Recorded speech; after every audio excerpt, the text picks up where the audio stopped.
Sambil membawa tas berwarna hitam, Nadiem hadir sebagai saksi dalam kasus dugaan korupsi pengadaan laptop digital di Kemendikbudristek periode 2019-2022 yang menelan anggaran sebesar 9,9 triliun rupiah.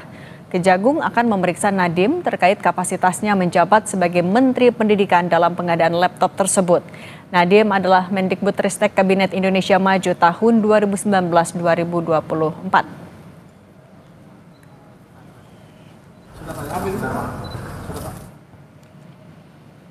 10 Juni lalu, Nadiem melangsungkan konferensi pers bersama kuasa hukumnya Hotman Paris menanggapi dugaan korupsi pengadaan laptop proyek digitalisasi pendidikan. Nadiem bilang pengadaan laptop kala itu bertujuan untuk mendukung pembelajaran jarak jauh akibat pandemi COVID-19. Sebagai seorang menteri, Nadiem mengedepankan transparansi di setiap kebijakan yang diambil. Informasi dan komunikasi atau TIK yang termasuk laptop adalah bagian dari upaya mitigasi resiko pandemi untuk memastikan pembelajaran murid-murid kita tetap berlangsung. Saya menghormati dan mendukung sepenuhnya proses hukum yang sedang berlangsung. Saya tidak pernah menoleransi praktik korupsi dalam bentuk apapun. Mengenai pemeriksaan mantan Mendikbudristek Nadiem Makarim dalam kasus dugaan korupsi pengadaan laptop, kita bahas bersama peneliti Pukat UGM Zainur Rohman. Mas Zainur, selamat petang. Selamat petang, Mbak. Mas Zainur, apa yang sebenarnya bisa digali oleh Kejagung? Kan juga masih diperiksa sampai sore ini, dan seberapa signifikan sih pernyataan dari Nadiem Makarim untuk membongkar kasus ini? Iya, tentu Nadiem ini kan menteri ya, sebagai penanggung jawab utama dari kementerian. Nah, di tanggal 20 Mei 2025, Jampitsus sudah menaikkan status perkara ini dari penyelidikan menjadi penyidikan.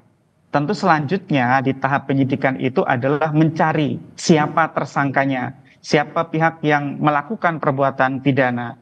Nah, kalau memeriksa seorang menteri, biasanya penyidik akan bertanya, kewenangan apa yang diberikan oleh peraturan perundang-undangan terhadapnya, bagaimana kewenangan itu dijalankan, dan kemudian akan masuk ke pertanyaan bagaimana proses pengadaan Chromebook yang dilakukan di Kemendikbudristek itu dilakukan.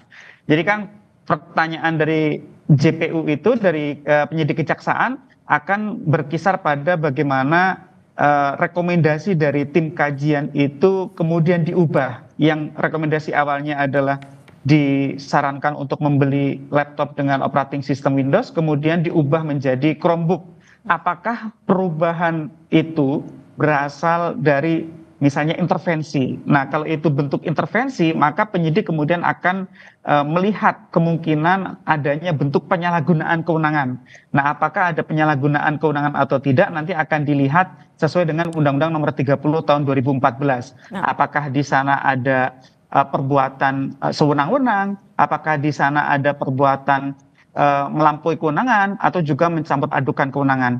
Jadi nanti semua keputusan-keputusan Nadiem selama menjabat itu akan ditanyakan, Mbak, sehingga akan jelas apakah ada permufakatan jahat atau tidak, dan seterusnya. Oke, tapi Mas, kalau menurut Anda dari Pukat UGM, 9,9 triliun rupiah dalam pengadaan Chromebook ini untuk digitalisasi pendidikan adalah nilai yang realistis?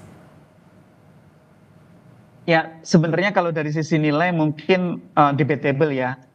Tetapi kan kalau publik itu biasanya melihatnya harga yang ada di dalam e-katalog dengan harga yang ada di dalam loka pasar masyarakat umum. Ya, di loka pasar masyarakat umum tuh harganya hanya sekitar 4 juta. Kenapa di e-katalog harganya bisa sampai 10 juta misalnya? Bahkan kalau disatukan dengan paket-paket yang lain seperti untuk routernya, untuk perangkat-perangkat pendukungnya, itu sampai 20 juta gitu. Nah, tentu kemahalan harga itu dianggap oleh publik sesuatu yang tidak wajar. Nah, oleh karena itu harus dilihat apakah dalam proses pengadaan tersebut, Mbak, itu ada permufakatan jahat, ada persekongkolan, atau bahkan menjurus misalnya ada atau tidaknya kickback, ya, ada atau tidaknya misalnya bentuk-bentuk gratifikasi. Nah, tentu kalau ditanyakan kepada Nadiem, lebih kepada bagaimana kewenangan dari seorang menteri itu digunakan. Apakah usulan untuk mengubah dari OS Windows ke OS Chrome itu misalnya adalah petunjuk dari menteri misalnya, atau itu adalah keputusan dari tim kajian itu sendiri. Kalau menurut tim kajian kan tidak ya. Tim kajian itu kan sudah jelas mereka mengatakan mereka merekomendasikan Windows, tetapi kemudian kenapa kemudian berubah menjadi Chromebook? Nah, kenapa tim kajian itu merekomendasikan Windows, Mbak? Karena Chromebook itu membutuhkan internet untuk bisa beroperasi secara efektif. Nah, sedangkan kita tahu sekolah itu kan ada yang di remote area. Remote area itu kan internetnya terbatas gitu ya, sehingga ini kemudian menjadi tanda tanya kenapa untuk Indonesia yang sangat beragam kecepatan internetnya itu diadakan Chromebook bukan operating system lain gitu. Nah, sehingga ini semua harapannya akan terungkap setelah dilakukan pemeriksaan terhadap Nadiem Makarim.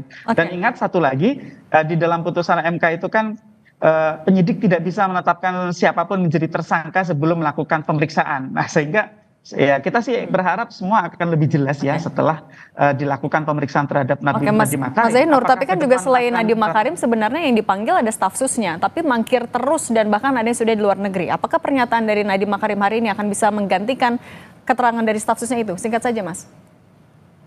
Ya, di dalam peraturan itu staf sus tidak memiliki kewenangan, Mbak. Jadi staf sus itu bertindak untuk dan atas nama menteri. Jadi sebenarnya penanggung jawab utamanya tetap adalah menterinya, bukan statusnya. Jadi kita berharap ya semua akan terbuka secara jelas, meskipun mungkin staf susnya ada yang tidak kooperatif, tetapi justru menterinya sendiri yang kemudian datang menjelaskan secara utuh bagaimana proses pengadaan itu dulu dilakukan. Oke, Mas Zainur Rohman, peneliti Pukat UGM, terima kasih sudah berbagi di Kompas Petang. Saya selalu, Mas. Saya selalu.